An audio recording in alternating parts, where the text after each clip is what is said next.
Hello students, welcome to this new webinar. पहले तो बता दूं, ये वेबिनार यूजुअली उन लोगों के लिए जो जून अटेम्प्ट दे चुके हैं and then somehow they have not got that positive results, that expected results and but कैसे भी करके सितंबर अटेम्प्ट निकालना ही निकालना है। तो for those students there are lot of the strategies coming up in this video, there are lot of the mistakes that you may have done, उसको कैसे सुधारा जाए, the study plan we will going to discuss and everything. अगर आपने जून में exam नहीं दी और आप सितंबर में फर्स्ट टाइम एग्ज़ाम देने का प्लान कर रहे हो तो भी ये वीडियो आपके काम के लिए है, because there is lot of the things you will learn that usually students do not focus on. Yes, तो first of all thank you so much everyone who joined. हालांकि इससे एक ही चीज़ प्रूव होती है कि you all are serious about your exams, you all are very much serious about your results. ठीक है, so good to know. चलिए student, start करते हुए सबसे पहले जो मेरे एक्सपीरियंस से मेरे को लग रहा है कि why any student fail, either उस स्टूडेंट ने अच्छे से प्लानिंग ही नहीं किया था। प्लानिंग का मतलब क्या होता है? मेरे हिसाब से प्लानिंग का मतलब होता है that you should be knowing क्या क्या चीज़ें पेंडिंग है आपकी साइड से और कितना टाइम बाकी है। दो चीज़ें आपको पता होनी चाहिए। What are the timings, the realistic timings that you are having. दिन के 6 घंटे 8 घंटे, क्या इतना 8 घंटा अवेलेबल है? सर डेली 8-8 घंटा पढ़ेंगे या बीच में कुछ बफर रखना है 2-3 दिन 4 दिन का? ठीक है, so as well as sir अगर आप मॉक प्लान कर रहे हो, let's say you plan 4 mock exams, तो 4 मॉक एग्जाम के दिन में फिर आप मॉक ही दे पाओगे, बाकी कुछ ज़्यादा मेहनत नहीं कर पाओगे। तो रियलिस्टिकली देखो, आज की तारीख से मे बी 40-45 डेज आपके पास होगी। 40-45 डेज में से आप मेहनत कर पाओगे 35 डेज के लिए। ठीक है, तो that's called the realistic time availability you must be knowing. And the second is that कि पता होना चाहिए क्या क्या चीज़ें करने को बाकी है। अगर अभी तक आपने इसके ऊपर फोकस नहीं करा है तो लिखिए, पेन एंड पेपर में लिखिए, बिकॉज प्लानिंग जब जब मैं बताता हूँ ना, तो विदाउट राइटिंग कुछ पल्ले नहीं पड़ेगा, कुछ प्लानिंग बना ही नहीं पाओगे, ना ही आप ना ही मैं। ठीक है, तो प्लीज़ स्टूडेंट्स लिखिए, आज के आज लिखिए। 2 चीज़ें लिखनी है अपने को। क्या क्या 2 चीज़ें सर?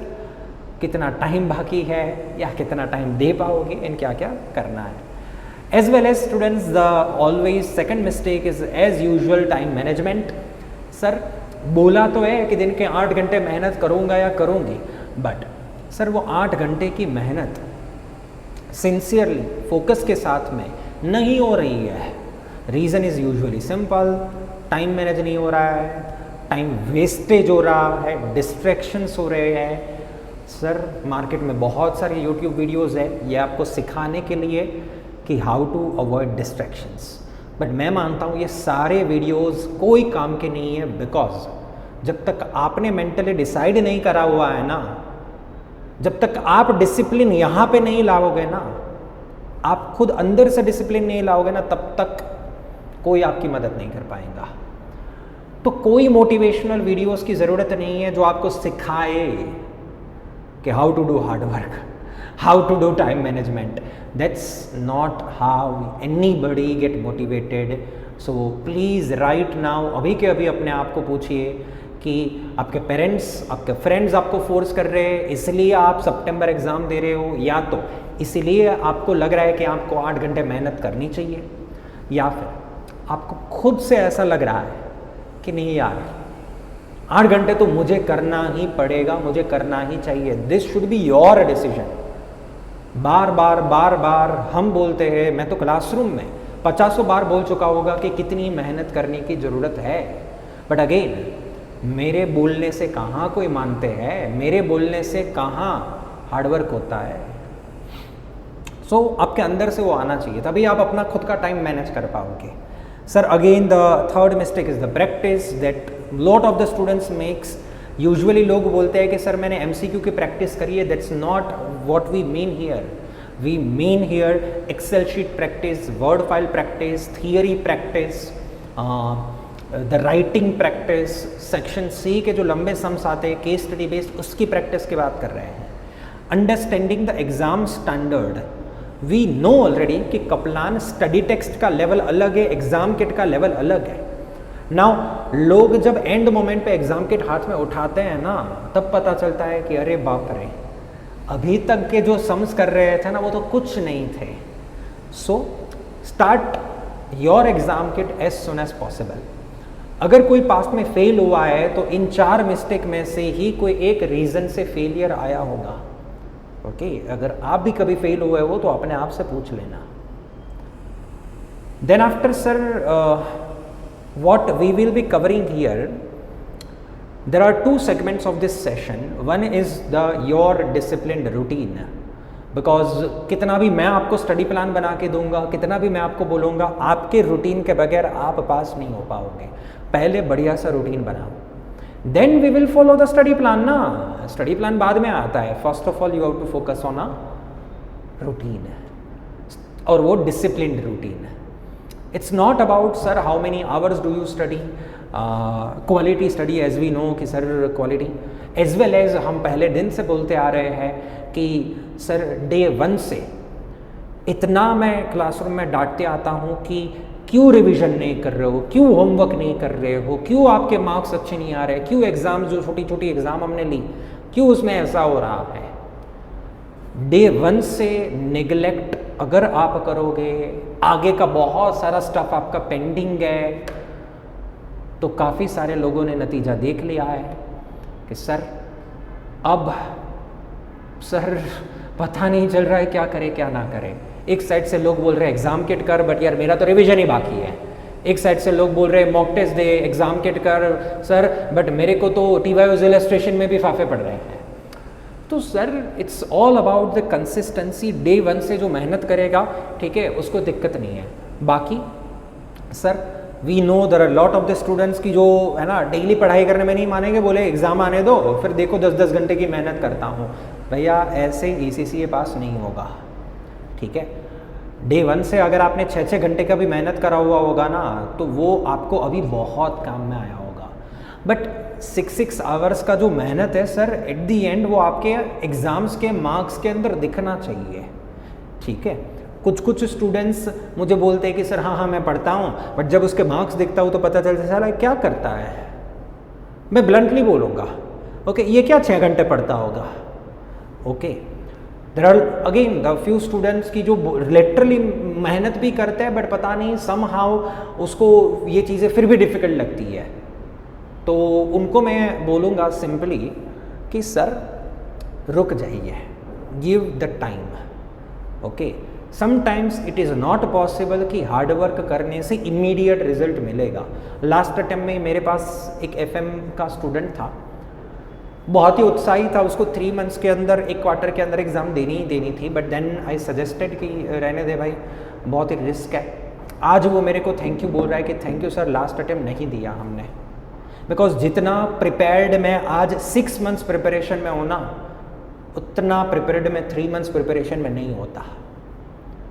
ओके, अब आप उसके पीछे क्या बोलूँ मैं यार कि क्यों उस बंदे को कंपेरेटिवली थोड़ा ज़्यादा समय लगा। आई डोंट नो, उसका अपना पर्सनल कुछ ड्रॉबैक, कुछ फ्लॉज, कुछ ना कुछ होगी। May be coming from different background, तो वो बेचारा 3 मंथ्स के अंदर कोप अप नहीं कर पा रहा था। इट्स ओके, ठीक है। लिटरली काफ़ी सारे स्टूडेंट्स ने अभी तक फेलियर का टेस्ट चखा नहीं है, इसलिए उसको लग रहा है कि क्या ही होगा, ठीक है फेल ही तो हो गए, आने दो रिजल्ट, ठीक है। नेक्स्ट टाइम से हिम्मत नहीं करोगे ये बोलने का कि क्या फ़र्क पड़ता है। Okay, so it's not about the money, it's about बाकी सारे लोगों को पास होते हुए देखना और अपने आप को फेल होते हुए देखना ना। यस, वो फीलिंग नहीं जानते हो आप। Yes, there are lot of the students who appeared already, तो वो तो ऑब्वियसली जानते होगे।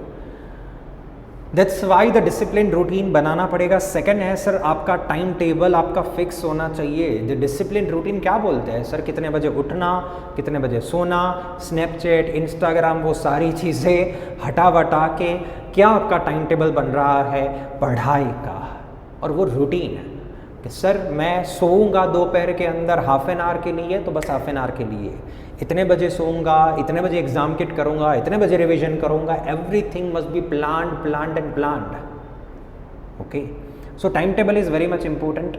देन है sir mock test. You have to plan. मैं नहीं बोल रहा हूँ कि अभी का अभी मॉक टेस्ट दो, बट आप अपने प्लानिंग के अंदर ऐसा मत मानो कि आपके पास 45 डेज का समय बचा है या 42 डेज का समय बचा है या वॉट एवर. आप अपने प्लान में ऐसा ही मानो कि आपके पास सिर्फ 35 डेज है. मॉक टेस्ट के डेज एंड रिवीजन के लास्ट के डेज को आप क्यों गिन रहे हो? वाई यू आर थिंकिंग कि सितंबर एग्जाम है? आप ऐसा सोचो कि आपका एग्जाम सॉरी 28 अगस्त को है. आपका एग्जाम कब है? 28 अगस्त को है. उसके बाद तो कुछ नहीं है, रिवीजन होगा और मॉक टेस्ट होगी, रिवीजन होगा मॉक टेस्ट होगी. अब सोचो 28 अगस्त को आपका एग्जाम होगा, आपके पास ओनली 32 डेज है, 32 डेज है. How will you plan? बच्चे मैंने जहां तक देखा है ना, वो यहां पे गलती करते, ये मानते कि सितंबर में एग्जाम है. ओके करते हैं प्रिपरेशन, अरे हो जाएगा सर, अभी तो इतना दिन बता है, इतनी तो सम्स है. भैया तुझे 20वीं अगस्त तक तेरे सारे के सारे एग्जाम के 2 बार खत्म करनी है, क्योंकि 20वीं अगस्त के बाद सिर्फ तेरे थाली में रिवीजन एंड मॉक टेस्ट होना चाहिए. That's it. यस. देन है सर स्मार्ट ब्रेक्स, जो अक्सर स्टूडेंट्स नहीं कैलकुलेट कर पाते हैं. हमारे यहाँ पे लाइब्रेरी में जो बच्चे आते हैं उसके साथ तो मैं अक्सर ऑब्जर्व करता हूँ. घर पे बैठते होगे आप प्रिपेयर करने के लिए, तो मुझे नहीं पता आपका ठीक है घर पे आप कैसे ब्रेक लेते होगे, बट मेरी साइड से एक छोटा सा सजेशन है कि आप एक ऐसी आदत डालो कि हर 2 सेक्शन सी के क्वेश्चन होने के बाद आप 10-15 मिनट 10 मिनट का ब्रेक लोगे, 5-10 मिनट का. ठीक है, 2 क्वेश्चन करने मतलब करने के. 2 क्वेश्चन जब तक नहीं होंगे तब तक मैं खड़ा नहीं होऊंगा, तब तक मैं ब्रेक नहीं लूँगा. ठीक है. अब ये हर बार बताने की ज़रूरत नहीं है कि सर सेक्शन सी की राइटिंग प्रैक्टिस के साथ में लिख के सम सॉल्व करने हैं. Don't think I am talking about पढ़ के बस सम सॉल्व कर दिए. नो. मेरे पास अभी एक स्टूडेंट था सर, मैंने उसको बहुत डरा दिया था कि मैंने बोला यार देख, FM जैसे सब्जेक्ट के अंदर है ना, प्रैक्टिकल्स तो लोग बहुत ही इजीली कर लेते हैं क्योंकि फॉर्मूलाज ही है, NPV IRR ये सारे फॉर्मूलाज ही है. ठीक है, लोग अक्सर थियरी के कारण फेल होते हैं. वैसे ही अभी मैंने FR के बच्चों को डरा दिया था बोल के कि रेशियो ही है जो सबसे ज़्यादा फेलियर का कारण बनता है. तो वैसे ही वो बंदा था, तो उसने क्या कर दिया, एग्जाम के जितने भी थियरी क्वेश्चंस थे ना, एक बार उसने पेन एंड पेपर से लिख डाले और एक बार उसने वर्ड फाइल में लिख डाले. बोले दीपन सर सोचने का ही नहीं, अगर मुझे पता है कि इसके कारण ही सबसे ज़्यादा लोग फेल होते हैं, ठीक है, तो ये है ना किसी की गलती नहीं है. इसके बाद अगर फेलियर आया ना तो वो किसी की गलती नहीं है, इसके बाद फेलियर आया मतलब मेरी खुद की गलती है. सिंपल. जब आपको पता ही है कि सर यहाँ पे ओवर स्पीडिंग करने से एक्सीडेंट्स होते हैं और फिर भी आप ओवर स्पीड करोगे तो वो आपकी गलती है. सरकार ने तो साइन बोर्ड लगा दिया था कि here there is an accident prone area. Okay, तो now it's your fault. So let me remind you again that you have to take care of your brakes. Otherwise मैंने ऑब्जर्व किया है students के breaks का कोई calculation ही नहीं है. बोलेंगे सही कि मैं पूरे 8 घंटा बैठा था पढ़ा था, ऐसा नहीं है. ओके. एंड हर बार की तरह सर मॉक टेस्ट और रिवीजन और एग्जाम किट को जो लोग प्रोक्रास्टिनेट करते हैं ना, अब बात जाने दो. ओके. अभी एक स्टूडेंट था जिसने 6 मंथ्स से एक सब्जेक्ट प्रिपेयर कर रहा था. वो स्टूडेंट,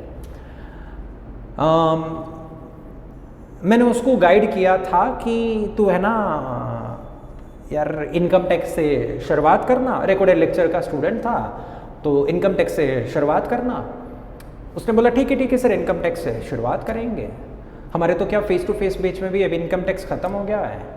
तो मैंने बोला उसको हो गया तेरा इनकम टैक्स? बोला हाँ हो गया सर. बोले ठीक है चल, तो एग्जाम किट भी हो गई तेरी, तो रिकॉर्डेड लेक्चर कर, वो तो 6 मंथ से प्रिपेयर कर रहा है. तो बोले एग्जाम किट हो गई तेरी, कितनी हुई? तो बोले नहीं, एक भी सम नहीं हुआ एग्जाम किट का. मैंने बोला क्या बात कर रहा है? बोले कर दे. तो मैंने नहीं सर, अभी मेरे को थोड़ा रिवीजन करना पड़ेगा, फिर मैं एग्जाम किट स्टार्ट कर पाऊंगा.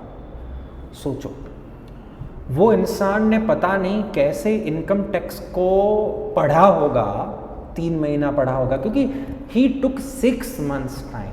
सोचो 6 मंथ्स टाइम अगर कोई बंदा ले रहा है तो उसमें इनकम टैक्स को 3 महीना तो देगा ना। पता नहीं वो 3 महीने से क्या कर रहा होगा इनकम टैक्स के अंदर, मेरे को कैलकुलेशन दिमाग में नहीं बैठा। मैंने बोला तू 3 महीने तेरे को लेक्चर देखने के लिए लगे क्या? क्या तुझे 3 महीने सिर्फ स्टडी टैक्स का रिवीजन करने में लगे क्या?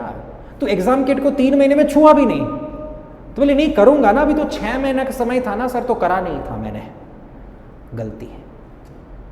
डे 1 से अपने को पता है कि सर ये नहीं चलेगा, कल से पढ़ूंगा, वो वाला एटीट्यूड नॉट अलाउड। डे 1 से पढ़ूंगा, दैट इज द एटीट्यूड। आज की तारीख से भी देख लो सर, आपको अभी क्या करना है। अगर आज आपने डिसाइड कर लिया है, आपने ठान लिया है कि आपको दिन के 12-12 घंटे पढ़ना है, तो आज ही वो 12 घंटे पढ़ने का समय है, नॉट टुमारो। ओके, आज ही 12 घंटे कर लो। आपने डिसाइड कर लिया कि रोज रात को मैं 12 बजे 1 बजे तक लॉन्ग नाइट्स रीडिंग करूंगा, सम्स करूंगा, प्रैक्टिस करूंगा, तो आज से ही 1 बजे तक पढ़ना चाहिए। ओके, तो everything should be completed as soon as possible. We make a lot of plans but we do not keep a track record कि वो प्लानिंग के तहत हमारा प्रिपरेशन हो रहा है कि नहीं, बस वही गलती है। ठीक है सर। देन आते हैं हमारे सेकेंड फेज़ के अंदर। सर अभी जो अप्रॉक्स 42 डेज़ हमारे पास में बचे हैं, उसके अंदर कैसे प्रिपरेशन करनी है। मैंने पूरे 42 डेज़ को 3 फेज़ में डिवाइड करा हुआ है सर। इधर पहला फेज़, दूसरा फेज़ एंड तीसरा phase. As I told you sir, मैंने लास्ट के 10 डेज़, लास्ट के कुछ 10-12 दिन, लास्ट के कुछ दिन पकड़ लो आप, वो सिर्फ मॉक टेस्ट एंड रिविजन के लिए रखे। लास्ट के दिनों में प्रिपरेशन के लिए कोई जगह नहीं है। प्रिपरेशन बस पूरी first phase and second phase में हो जानी चाहिए। ओके सर, कैसे करो, आज कौन सा टॉपिक पढ़ूँ, कल कौन सा टॉपिक पढ़ूँ? Now that varies subject to subject. And second thing, वो पर्सनलाइज्ड स्टडी प्लान के लिए तो आपको पहले खुद से पूछना पड़ेगा कि आपने क्या क्या चीज़ें करी हुई है, क्या क्या चीज़ें बाकी है। ओके, कितनी बार एग्जाम किट हुई है, क्या हुआ है, कॉन्फिडेंस कैसा है, सम सॉल्व हो रहे कि नहीं हो रहे, एक्सेल शीट में कितना हुआ। I will be requiring your lot of the details, फिर जाके मैं आपके लिए कुछ स्टडी प्लान आपको गाइड कर पाऊंगा। ठीक है, तो this is not the time where I would be recommending you कि एक काम कर लो, पहले ये कर लो फिर ये कर लो। I am not here to teach you your study plan. Study plan आपको बनाना है, बट आप इसकी तरह 3 फेज के अंदर अपना पूरा स्टडी प्लान बना सकते हो। ओके, फर्स्ट है सर, जो फर्स्ट फेज हमारे पास में, उसके अंदर आप अपने सबसे पहले सारे कॉन्सेप्ट स्ट्रेंथन कर लो। फिर ऐसा ना हो जाए कि एग्जाम किट करने जाओ, प्रैक्टिस करने जाओ, तो पता चले कि साले ये आता ही नहीं है। एक स्टूडेंट था बीच में सर, उसने मेरे को कोई डाउट पूछा था वर्किंग कैपिटल का, समथिंग कुछ FM का। तो मैंने उनको पूछा, चल बता मुझे को रिसीवेबल्स डेज का फॉर्मूला बता। तो बोले वो नहीं पता है। मन में बोला तो भाई तू एग्जाम किट क्या करने के लिए आया है? रिसीवेबल्स डेज का फॉर्मूला तक आता नहीं है और तू एग्जाम किट करने आया है? कैसे सम कैसे सॉल्व हो गए तेरे से? ठीक है, so first of all get ensured कि एवरीथिंग आपको स्टडी टेक्स्ट लेवल पे, बेसिक लेवल पे सब पता है। और चलो रिवीजन करना है, रिवीजन कर लो। रिवीजन करके आप सिर्फ डेली प्रैक्टिस को भूलना नहीं है। We never ever suggest you कि हम सर प्रैक्टिस को पोस्टपोन करें। We should never ever postpone your practice. Daily preparation तो करो ही करो, बट प्रैक्टिस करनी ही करनी है। सर अगर आपके पास ये फर्स्ट फेज मैंने 12 दिनों का रखा हुआ है, यस राउंड फिगर में अभी।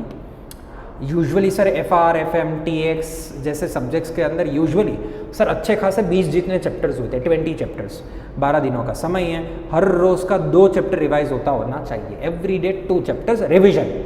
अब 2 चैप्टर रिवाइज करने के लिए सपोज 4 आवर्स आपने स्पेंड करें, ठीक है, तो वो ध्यान रखो। एज वेल एज उस स्पेसिफिक, अगर कोई ऐसा बच्चा है जो ऑलरेडी जूट में एग्जाम दे के बैठा है, तो उसको तो सिर्फ किस पे फोकस करना है, जो वीक एरियाज है उनके ऊपर।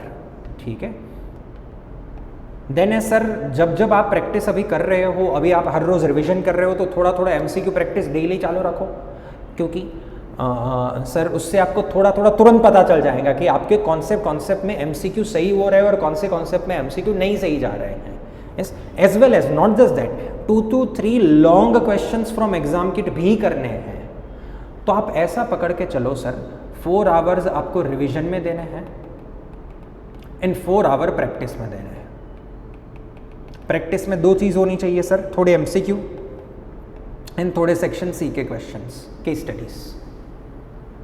ओके, आराम से मैंने जो जाएगा 8 आवर्स।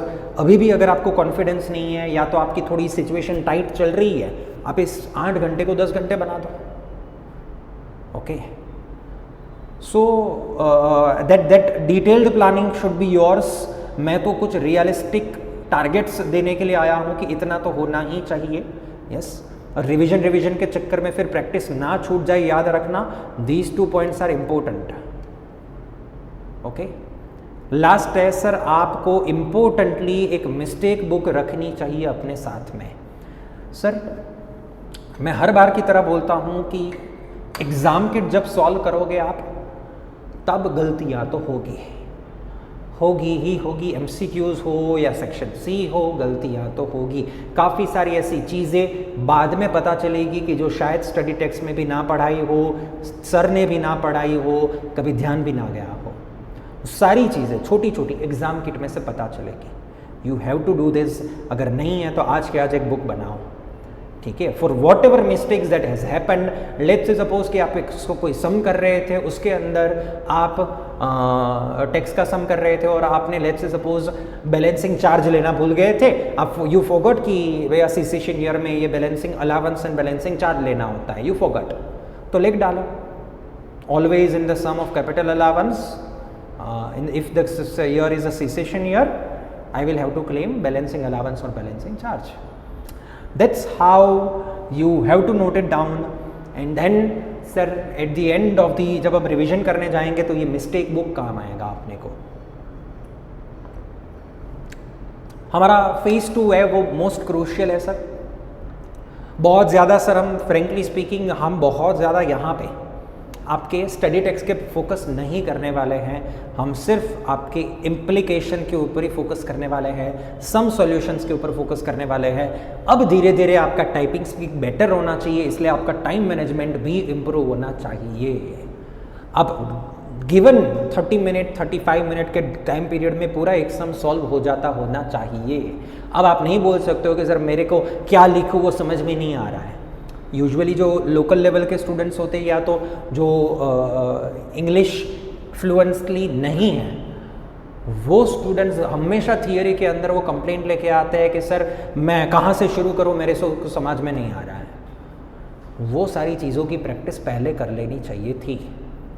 अब एंड मोमेंट पे इफ़ यू आर थिंकिंग कि नहीं आपको नहीं पता चल रहा है क्या लिखूँ, सम्स कहाँ से चालू करूँ, आगे क्या करूँ, कीज़ अभी भी ढूंढनी पड़ रही है, वो नौबत अगर आपकी है तो सोच लीजिए कि whether you want to give the exam in September और नॉट। ओके सर, क्या है solve full length section base. Yes, as I told you full focus is on section C and questions. हर रोज़ पास्ट पेपर्स आपको मिल जाएंगे sir. किधर से मिलेंगे? प्रैक्टिस प्लेटफॉर्म से। अगर मेरे आपके पास नहीं है तो we will share a tutorial video that how you can access your practice platform. तो प्रैक्टिस प्लेटफॉर्म में जाके भी आप 2 क्वेश्चंस अटेम्प्ट कर सकते हो, वहाँ पे आपको एक्चुअल एग्ज़ाम के क्वेश्चंस मिलेंगे। ठीक, हालांकि उसी में से काफ़ी सारा एग्ज़ाम किट में भी होता है, बट इससे बेनिफिट क्या होगा पता है? प्रैक्टिस प्लेटफॉर्म में 2 सम सॉल्व करें ना तो आपको प्रैक्टिस प्लेटफॉर्म के कुछ फीचर्स मालूम पड़ेंगे। What do you mean by practice platform के फीचर्स? स्लाइट डिफरेंस होता है सर हमारी रूटीन एक्सेल शीट में और प्रैक्टिस प्लेटफॉर्म के फीचर्स में। इसीलिए मैंने यहाँ पे दोनों चीज़ों को डाला हुआ है सर। आप रूटीन प्रैक्टिस जो एग्जाम किट के कर रहे हो वो तो करो, बट अब आप डेली चालू करो एक्टिवली क्या यूज़ करना, प्रैक्टिस प्लेटफॉर्म। यस, सो वो ध्यान रखना। ज़रूरत लगे तो सर हर एक एग्जाम किट सम्स के पीछे है ना मार्किंग स्कीम दी हुई होती है कि ये स्टेप का कितना मार्क, ये स्टेप का कितना मार्क, ये स्टेप्स का कितना मार्क। तो ऐसा लगे तो मार्किंग भी खुद करने का एक बार ट्राई करो। Work on improving your structure. काफ़ी सारे स्टूडेंट इनिशियल लेवल पे बोलते हैं कि सर मेरे से अच्छा प्रेजेंटेशन नहीं हो रहा है, तो हम शुरू में बोल देते हैं अरे यार तू अभी प्रेजेंटेशन पे नहीं, तो आंसर पे ध्यान दे। बट जब आप एग्ज़ाम के नज़दीक हो तो थोड़ा आपको स्ट्रक्चरल वे में फॉर्मेटिंग वाइज, और जब आप इंग्लिश लिखने बैठो तो प्रोफेशनल लैंग्वेज के साथ में पूरा आंसर आना चाहिए। ओके, सो इन सब के ऊपर फोकस अब करना है। अब आप जब सम सॉल्व करने बैठो तो प्रॉपर फॉर्मेटिंग के साथ में सम सॉल्व करने बैठना है। Yes, there are lot of the students जिसके मैं पेपर चेक करता रहता हूँ, फॉर्मेटिंग अच्छा ही होता है। ठीक है, एग्जामिनर रिपोर्ट्स वगैरह मिलते हैं। सर एग्जामिनर रिपोर्ट क्या है? यू शुड बी नोइंग कि सपोज जून अटेम्प्ट गया तो जून अटेम्प्ट के एग्ज़ाम में स्टूडेंट्स ने क्या क्या कॉमन मिस्टेक्स करी हुई थी उसका एक रिपोर्ट बनता है। ठीक है, तो ACCA की वेबसाइट से मिल जाता है। टेक्निकल आर्टिकल्स वगैरह भी मिलते हैं। सर कभी कभी मार्केट में कोई नया नया ट्रेंड आ गया, ठीक है, तो जैसे न्यूज़पेपर का आर्टिकल आता है वैसे ACCA भी कुछ आर्टिकल्स पब्लिश करते हैं। ठीक है, वो थोड़ा बहुत रिव्यू कर सकते हो आप अपने सब्जेक्ट रिलेटेड कोई। Phase 3 is only and only मॉक्स and revision. इसमें बहुत ज़्यादा कुछ मेरे लिए नहीं है। फाइनल मॉक्स देना पड़ेगा और रिविजन्स करने पड़ेंगे। सर मिनिमम यहाँ पे 3 मॉक्स, मिनिमम यहाँ पे 3 मॉक्स तो मिनिमम लिखा हूँ मैंने। ठीक है, फाइनल फेज में, और वो भी full mock. I am not saying कि सर 3-3.25 घंटे के इस मॉक के अंदर 3.25 घंटे हो जाए उसके बाद पेपर वहीं पे छोड़ देना, पेपर पूरा करना मॉक टेस्ट का, बट जस्ट टाइम देखना कि आपको 3.25 घंटे लगे, 3.5 घंटे लगे, 4 घंटा लगा, कितना लगा, टाइम मेजर करना पड़ेगा ताकि पता चले एग्जैक्टली कितना एक्स्ट्रा टाइम हम ले रहे हैं।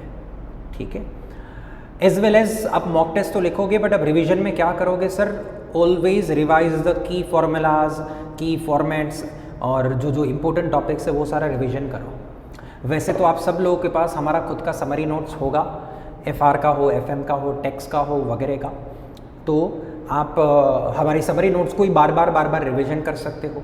सेकंड, जो मिस्टेक्स बुक बनाई थी उसको रिवीजन कर सकते हो। एंड थर्ड, स्टडी टेक्स्ट के अंदर अगर आपने हाइलाइटर यूज़ करा हुआ है, स्टडी टेक्स्ट के अंदर कोई अंडरलाइनिंग करी हुई है, स्टडी टेक्स्ट के अंदर आपने IMP करा हुआ है, उसका रिवीजन कर सकते हो।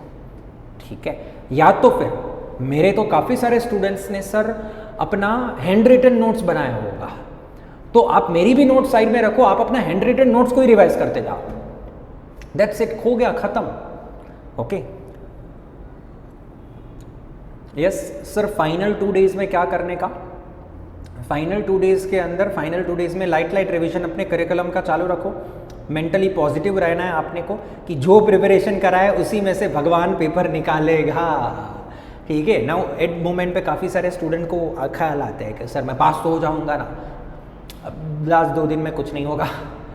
पॉजिटिव रहे, हो जाएगा सब कुछ। एन एग्ज़ाम चेकलिस्ट मतलब आपका आधार कार्ड, पासपोर्ट आपको साथ में रखना है। एग्ज़ाम सेंटर में जा रहे हो, डॉकेट वॉकेट साथ में रखना है, कैलसी वेलसी चेक करके जाना है। ठीक है, एंड प्रिपेयर कि how you will travel to the exam centres. ठीक है, so that's how the all 3 phases are covered up sir, जिसमें इंपॉर्टेंट है preparation wise phase 1 and phase 2 only. If you want the PDF आपको share करा जाएगा।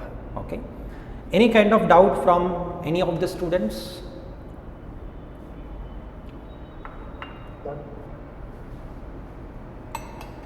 Yes, आपका आवाज़ नहीं आ रहा है, just a second.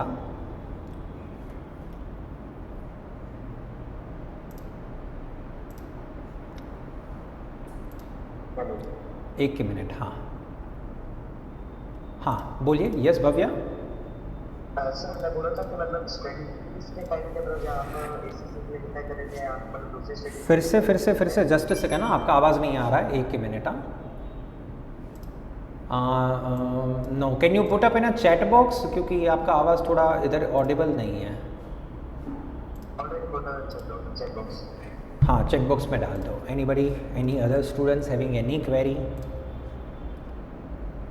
Personal detailed time table 30 days. अरे मेरा पर्सनल, अभी मेरे को थोड़ी ना याद होगा कि यार मेरा पर्सनल प्लानिंग क्या था जब मैं पढ़ रहा था तब। नो यार, पढ़ के ख़त्म करो, एग्ज़ाम दे के ख़त्म करो, रिजल्ट आया भूल जाओ सब। Yes, anyone else having any doubt? Yes, Arushi, Ayush, Vidhi, Khyati, Yashvi, Tithi? No? Okay, done है। yes, thank you so much, most welcome. Yes, see you in the next session, next video students. Here we are done with this webinar, small webinar, yes, to motivate you, to give you the plan, कुछ गलतियाँ जो हमने लिखी यहाँ पे जो आपको नहीं करनी है, एंड अपने आप को एक चेक करो कि इतनी इतनी चीज़ें करनी है, क्या आप कर पाओगे तो ही एग्ज़ाम बुक करो, ठीक है। So again if you again last time मैं बोल रहा हूँ, अगर आपको चेक करना है तो लेट मी टेल यू, एक ही चीज़ करो, क्या क्या चीज़ पेंडिंग है आपकी साइड से उसका लिस्ट बना दो। एंड सेकंड थिंग, टाइम पूछ लो अपने आप से, कितना आवर्स अवेलेबल है, कितने दिन अवेलेबल है, यस वो देख लो सर, अपने आप आपको ही पता चल जाएगा कि इतनी सारी चीज़ें करने हैं मेरी साइड से और इतना मेरे पास में समय है, क्या मैं कर पाऊँगा कि नहीं कर पाऊँगा, एज सिंपल एज दैट, ठीक है। और अगर कर पाओगे तो लग जाओ और ख़त्म करो फिर तो, yes. And yes, tutorial video I will send in a WhatsApp group and this PDF also. Yeah. Bye bye students. See you.